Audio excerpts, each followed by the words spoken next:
আমার বইয়ের তাকে কোন বইগুলো আমি লুকিয়ে রাখি এবং কেন লুকিয়ে রাখি দেখাই। আগে এদেরকে নামাতে হবে, তা নাহলে দেখাতে পারবো না। এই যে এই এতগুলো বইয়ের পেছনে কিন্তু রয়েছে আরো অনেক অনেক বই। কি তারা, কেন তারা এরকম পেছনে অজ্ঞাতবাসে রয়েছে, সেটার আসল কারণ আমি বলে দিচ্ছি। আগে একটু দেখে নিন বইগুলো।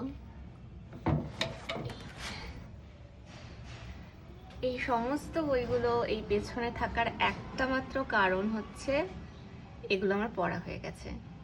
এবার পড়া হয়ে গেছে এবং আশা করছি যে আমি এগুলো এখন আর পড়বো না। ভিডিও করার জন্য হয়তো কিছু বের করে আমি দেখাতে পারি, তো তাই জন্যই এদেরকে এই পিছনে রাখা হয়েছে। আর এই যে এখানে ভাসান বাড়ি রয়েছে, আরও অনেক অনেক বই রয়েছে। এই দুটো বই শুধু আমি পড়িনি, কারণ আমি এটা ভুল করে কিনেছিলাম। এগুলো না অ্যাব্রিজড ভার্সন, আর অ্যাব্রিজড ভার্সন আমি পড়তে চাই না এই বুড়ো বয়সে।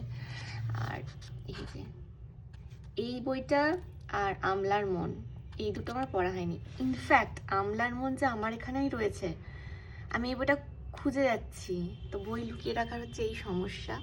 এখানে আরও বই আছে, এই যে দেখতে পাচ্ছেন।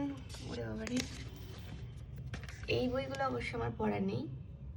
ইন্দুবালা, অষ্টম গর্ভ, দেবদাসী, আবার মহাভারত, এটা শশী থারুরের বাংলা অনুবাদ ইংরেজিটা। আর এখানে কি আছে, নাস্তিক পণ্ডিতের পিঠে। এগুলোও পড়া হয়নি, কিন্তু আর আমার রাখার জায়গা নেই। এগুলো পড়া হয়ে গেছে আগের বছর, তো এগুলোকে আমি পেছনে ঢুকিয়ে দিয়ে ওগুলোকে সামনে নিয়ে আসবো। তো এই হচ্ছে আসলে সিক্রেট যে কেন এই বইগুলো পেছনে রয়েছে। তো এর মধ্যে কোনো বইয়ের যদি রিভিউ দরকার হয় তাহলে অবশ্যই আমাকে জানাতে পারেন, আমি দেওয়ার চেষ্টা করব।